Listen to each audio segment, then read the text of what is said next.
আগামীকালের দৈনিক রাশিফল নিয়ে বিস্তারিত আলোচনা করব ১২টি রাশির ভালো এবং মন্দ নিয়ে।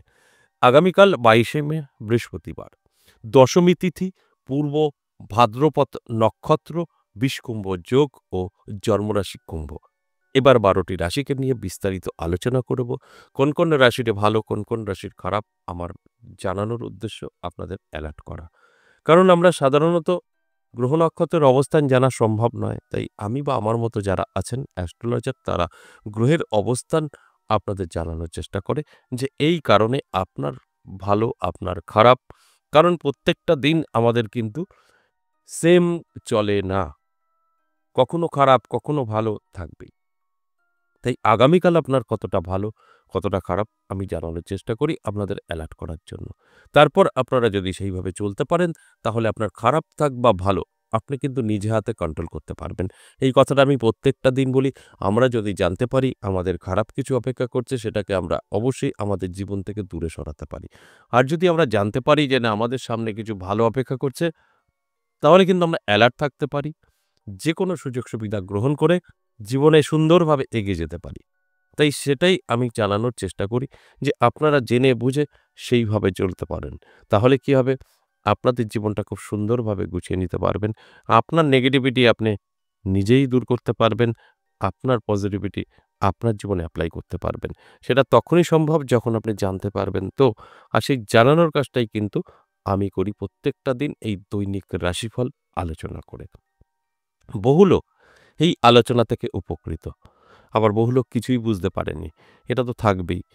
ভালো এবং মন্দ না থাকলে কখনোই আমাদের সমাজ চলতে পারে না। ঠিক সেরকমই অনেকে বুঝবে, তাদের জীবন বদলাবে, অনেকে বুঝতেই পারবে না, জীবন বদলাবে না। এটাও তো বাস্তব। তাই আমি চেষ্টা করি প্রত্যেকটা দিনই বোঝানোর জন্য। এবার একটা সময় হয়তো আসবে, আপনিও বুঝতে পারবেন, তখন আপনার জীবনও অবশ্যই বদলাবে। আলোচনা থাকবে, তার আগে আমার সাথে কিভাবে যোগাযোগ করবেন সেই বিষয়টা একটু বলি। তারপরে আমি বিস্তারিত বোঝানোর চেষ্টা করব, রাশি ধরে ধরে বলব আগামীকাল কতটা আপনার ভালো, কতটা আপনার খারাপ, সবটাই কিন্তু বোঝানোর চেষ্টা করব। নমস্কার, জয় মা কামাখ্যা, জয় মা তারা। যারা আমার সাথে যোগাযোগ করতে চাইছেন, সরাসরি কথা বলতে চাইছেন, দুটো জায়গায় পেয়ে যাবেন, তারাপীঠ এবং আমার মন্দির, ১০ মহাবিদ্যা কালীবাড়ি, বীরনগর। যদি প্রশ্ন থাকে আপনার যে আপনার কোনো চেম্বার আছে, না কোনো চেম্বার নেই, তারাপীঠ এবং আমার মন্দির এই দুটো জায়গায় পেয়ে যাবেন। এবং এই মুহূর্তে অনলাইন বন্ধ আছে, অনলাইন অনেক সমস্যা হচ্ছে। অনলাইনে আপনাদের দূর থেকে অনেক কিছু করা যায় না, নেগেটিভিটি কাটানো যায় না। শুধু গ্রহ নক্ষত্রর অবস্থান বুঝে প্রতিকার বলা সম্ভব। কিন্তু সেখানে দেখা যাবে যে আপনার নেগেটিভিটি আছে, কেউ ক্ষতি করেছে। সেটা সরাসরি না আসলে সম্ভব না। যে কারণে এই মুহূর্তে অনলাইন বন্ধ। আপনি সরাসরি দুটো জায়গার কোনো একটি জায়গায় এসে আমার সাথে সাক্ষাৎ করতে পারেন। যদি আপনার প্রয়োজন থাকে তো। আর আমার সাথে সাক্ষাৎ করবেন, কি সমস্যার থেকে আপনি বেরিয়ে আসতে পারবেন, সেই বিষয়টা একটু বলি। দেখুন, আমাদের এই বর্তমান পরিস্থিতিতে যে সমস্যাটা মেইন আমাদের সকলকেই ফেস করতে হচ্ছে, সকলকে বলতে ম্যাক্সিমাম, অবৈধ প্রেম, ভালোবাসা, বিচ্ছেদ, বশীকরণ, শত্রু দমন, নানাভাবে আপনাকে পিছিয়ে দেওয়া, ব্যবসা চলছে না, চাকরি যাবে যাবে করছে, স্বামী, সন্তান অবাধ্য এবং নেশাগ্রস্ত হয়ে পড়ছে। কিছুতেই আপনি কন্ট্রোল করতে পারছেন না। আরও হাজারো রকম সমস্যা আপনার, বাস্তুদোষ, ঋণগ্রস্ত। যদি এইসবের মধ্যে কোনো একটি সমস্যা আপনার থেকে থাকে, অবশ্যই সাক্ষাৎ করতে পারেন তারাপীঠ এবং আমার মন্দির, ১০ মহাবিদ্যা কালীবাড়ি। আমি আ একটা কথা বলতে পারি, আপনার যে সমস্যাই থাকুক না কেন 50% আপনি রিলিফ পাবেন। 100% বলে কিছু হয় না। আর এগুলো সবটাই আমাদের কর্মফল। কর্মফল মুছে যাওয়ার মতো বা মুছে দেওয়ার মতো এখনো আমি জানি না যে এরকম কিছু হয়েছে। তবে অবশ্যই আপনি রিলিফ পাবেন। আপনার এলাকায় যদি একটা কিছু ঘটে, ধরুন আপনার ঝড় হচ্ছে বা বৃষ্টি হচ্ছে বা ভীষণভাবে রোদের তাপ, সেখানে আপনি তো সেফ থাকতেই পারেন।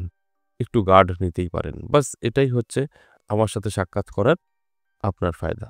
আপনার এলাকায় বৃষ্টি হচ্ছে, আপনি একটা রেইনকোট পরে বেরোতেই পারেন। ওই রেইনকোটের কাজটা আমি করব। বৃষ্টি তো বন্ধ করতে পারব না। একটা রেইনকোট সাজেস্ট করতে পারব। সেখানে আপনি কম ভিজবেন। এটা গ্যারান্টি দিয়ে এবং চ্যালেঞ্জ করে বলতে পারি। যেটা অন্যান্য অ্যাস্ট্রোলজাররা কখনো বলবে না। আমি সত্যটা জানানোর চেষ্টা করি, সত্যটা আপনাদের সামনে আনার চেষ্টা করি। যে ভুল মানে সমস্ত কিছু চলছে আমাদের এই সমাজে, সবই ভুল। সঠিক খুঁজে পাবেন না। সেখানে আমি সঠিকটা আনার চেষ্টা করি। দেখুন, একটা কৃষ্ণকালী মা নিয়ে একটা ঝড় উঠেছে। সেটাও কিন্তু ভুল। ওটা কৃষ্ণকালী নয়। কৃষ্ণকালী দেখতে হলে আমার মন্দিরে আসতে হবে।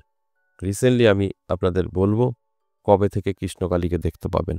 এটাও আমি কিন্তু শুধু সমাজকে সত্য পথে বা সত্য কথা জানানোর জন্য কৃষ্ণকালী মা আমি কিন্তু আপনাদের চেনানোর চেষ্টা করব।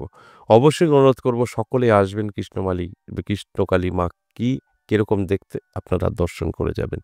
এটাও কিন্তু ভুয়া চলছে সমস্ত জায়গায় কৃষ্ণকালী, কৃষ্ণকালী, কৃষ্ণকালী। যাই হোক, আমি কেন বলছি আমি সত্যটা আপনাদের বোঝানোর চেষ্টা করি।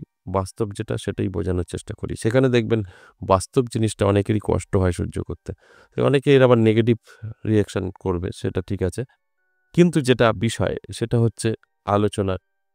প্রত্যেকদিন আমি যে আলোচনাগুলো করি দৈনিক রাশিফল। তবে এই দৈনিক রাশিফল থেকে বহু লোকের অবশ্যই বললাম বুঝতে পারলে ভাগ্য বদলাবে। বুঝতে না পারলে কিছুই হবে না। আপনাদের ভালো করে বুঝতে হবে। অবশ্যই আমি বিস্তারিত বলব। তার আগে যেটা বললাম তারাপীঠ এবং আমার নদিয়া বীরনগর ১০ মহাবিদ্যা কালীবাড়ি দুটো জায়গায় যেকোনো একটি জায়গায় আপনি এসে সাক্ষাৎ করতে পারেন।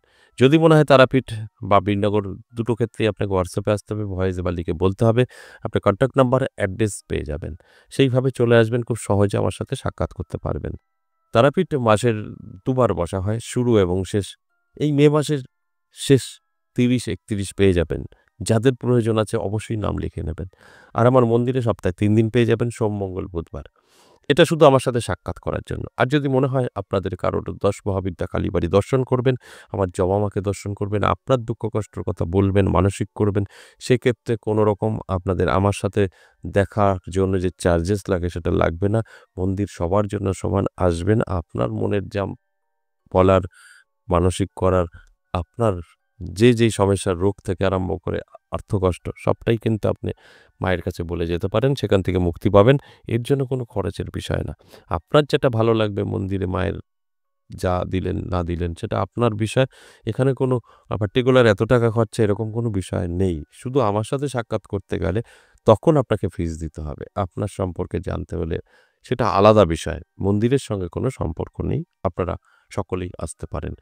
এবার আসুন আ আজকের আলোচনা যে বিষয় নিয়ে, যে বিষয়টা আমি আপনাদেরকে প্রত্যেকটা দিনই বলি, দৈনিক রাশিফল এক করে রাশি ধরে বলব। মেষ রাশির জন্য বলব আগামীকাল যথেষ্ট শুভ থাকবে, পজিটিভ থাকবে। নানাভাবে আপনার আর্থিক উন্নতি হবে। আপনারই গচ্ছিত অর্থ হয়তো রিটার্ন পেতে পারেন, কোনো পৈতৃক সম্পত্তি থেকে পেতে পারেন। যেকোনোভাবেই হোক না কেন আপনার আর্থিক দিক থেকে সচ্ছলতা থাকবে। আগামীকাল এতে কোনো সন্দেহ নেই। অর্থাৎ আপনার জন্য সময়টা ভালো। বৃষরাশির জন্য সাবধান থাকতে হবে। বৃষরাশির উটকো ঝামেলা, টেনশন, দুশ্চিন্তা, ঋণধারে জড়িয়ে যেতে পারেন। তাই অ্যালার্ট করাটা আমার কাজ। অ্যালার্ট থাকলে আপনি অনেকটাই ভালো থাকবেন। মিথুন রাশি। মিথুন রাশির জাতক জাতিকাদেরও খুব একটা সুবিধাজনক হবে না আগামীকাল। আপনার ব্যবসা ভালো চলবে না। আপনি চাকরি করেন, শত্রুতা তৈরি হবে। মানে কিছু না কিছু প্রবলেম আপনার কিন্তু তৈরি হবে, যেখানে আপনার মন মানসিকতা একটু খারাপ থাকতে পারে। দেখবেন টেনশন, ডিপ্রেশনে আপনি পড়ে যেতে পারেন। এরপর আ অবশ্যই বলব কর্কট রাশি। কর্কট রাশির জন্য যথেষ্ট শুভ সময় থাকবে। কর্কট রাশির জাতক জাতিকাদের বলব চোখ কান খোলা রাখুন, অ্যালার্ট থাকুন। আপনার জীবনে বহু সুযোগ আপনি পাবেন এবং আপনার আটকে থাকা কাজ ক্লিয়ার হবে। সেগুলো কিন্তু আপনার জন্য অনেকটাই বড় পাওয়া। তাই অ্যালার্ট থাকাটা অবশ্যই জরুরি। সিংহ রাশির ক্ষেত্রে বলব শুভ সময়। সিংহ রাশির জাতক জাতিকাদের অবশ্যই নতুন বন্ধু এবং বান্ধবীর সাথে পরিচয় বাড়বে এবং আপনার ইনকাম সোর্স নানা দিক থেকে একটা আকর্ষিত হবে। যে কারণে আপনার আগামীকাল দিনটি কিন্তু যথেষ্ট শুভ এবং মনে আনন্দ ফিল করবেন। কারণ আপনার জন্য আগামীকাল দিনটি কিন্তু যথেষ্ট পজিটিভ থাকছে। কন্যা রাশি সাবধান থাকতে হবে। কোন দিক থেকে কন্যা রাশির সাবধান থাকতে হবে? বন্ধু-বান্ধবী থেকে। ক্ষতির সম্মুখীন আপনি হতে পারেন। আপনার বন্ধু, আপনার বান্ধবী আপনাকে ক্ষতি করার সম্ভাবনা অবশ্যই থাকছে। তাই সতর্ক থাকলে এটাকে সেভ করতে পারবেন। তা না হলে আপনি মনোকষ্টও পাবেন এবং সমস্ত দিক থেকে একটা প্রেশারে পড়ে যাবেন। তাই অ্যালার্ট থাকুন। এরপর তুলা রাশি। তুলা রাশির জাতক জাতিকাদের সময়টা যথেষ্ট পজিটিভ এবং শুভ থাকবে। তুলা রাশির জাতক জাতিকাদের উদ্দেশ্যে বলব অবশ্যই অ্যালার্ট থাকুন, চোখ কান খোলা রাখুন। পরিশ্রম চেষ্টা অবশ্যই চালিয়ে যান। কারণ আপনার পরিশ্রমের ফল আপনি আগামীকাল পেতে পারেন। কারণ সময়টা অত্যন্ত শুভ। তাই শুভ সময়ে আমরা যদি শুভ কাজে ব্যস্ত থাকি সেখান থেকে পজিটিভিটি আমাদের জীবনে আসবে, এটাই স্বাভাবিক। এরপর বৃশ্চিক রাশি। বৃশ্চিক রাশির জাতক জাতিকাদেরও দারুণ সময় থাকবে। নানাভাবে সুযোগ সুবিধা আপনার জীবনে আসবে। আপনি দেখবেন যেকোনো কাজে সাকসেস পাবেন এবং নানাভাবে আপনার জীবনে আকর্ষিত হয়ে ধন সম্পদ বৃদ্ধি পাবে। কারণ আপনার সময়টা অত্যন্ত শুভ। আর এই শুভ সময়টা আমি জানানোর চেষ্টা করলাম। এরপরের দায়িত্ব আপনার। আপনি কি করে আপনার এই শুভ সময়টা জীবনে এপ্লাই করে আপনার ভাগ্য বদলাবেন সম্পূর্ণ আপনার দায়িত্ব। এরপর ধনুরাশি, ধনুরাশির জাতক জাতিকাদের বলব অবশ্যই সতর্ক থাকুন। ধনুরাশির জাতক জাতিকাদের কিন্তু অবশ্যই আ আইনি ঝামেলায় পড়ে যেতে পারেন কেস কামারির মধ্যে এবং নানাভাবে আত্মীয়স্বজনের থেকে দূরে সরে যেতে পারেন, সম্পর্ক নষ্ট হতে পারে। এটা অবশ্যই মাথায় রেখে চলুন। মকর রাশি শুভ। মকর রাশির জাতক জাতিকাদের ইনকাম বৃদ্ধি পাবে। ব্যবসা যারা করছেন ব্যবসা ভালো চলবে। নানাভাবে সম্পর্কের মজবুত হবে। সম্পর্ক ভেঙে গেছে সেটা আপনার লাভ রিলেশন এ হতে পারে, স্বামী-স্ত্রীর মধ্যে বা ভাই-বোন কারোর মধ্যে হতে পারে। সেগুলো কিন্তু অবশ্যই কেটে যেতে পারে এবং সম্পর্ক মধুর হতে পারে। এটা অত্যন্ত শুভ। কুম্ভ রাশির জন্য যথেষ্ট শুভ। কুম্ভ রাশির জাতক জাতিকাদের সমস্ত রকম আটকে থাকা কাজ ক্লিয়ার হবে। এবং আপনি সবার কাছে প্রিয় হতে পারবেন। কারণ কুম্ভ রাশির জাতক জাতিকারা অনেকটাই ভালো থাকবে আগামীকাল। সর্বশেষ মীন রাশি। মীন রাশির জাতক জাতিকাদের স্বাস্থ্য সাথ দেবে না। সব ভালো থাকলেও শরীর খারাপ থাকবে। তাই রিচ খাবার থেকে দূরে থাকুন, শরীরের যত্ন নিন। তাহলে দেখবেন আমি যে কথাগুলো বলছি এগুলো সবটাই আপনি মিলিয়ে নিতে পারবেন। এই যে মেষ থেকে মীন ১২ টি রাশিকে নিয়ে আলোচনা করলাম সম্পূর্ণ এভারেজ এবং সর্বজনীন। এখানে কারোর ব্যক্তিগত জন্মছক বা হস্তরেখা বিচার বিশ্লেষণ করে আলোচনা করা হয়নি। সেক্ষেত্রে কিন্তু আপনার সাথে মিলবেই আমি 50% বলতে পারি, 100% নয়। আজ এ পর্যন্তই আবারও আসবো নেক্সট ভিডিও নিয়ে। ততক্ষণ ভালো থাকুন। নমস্কার।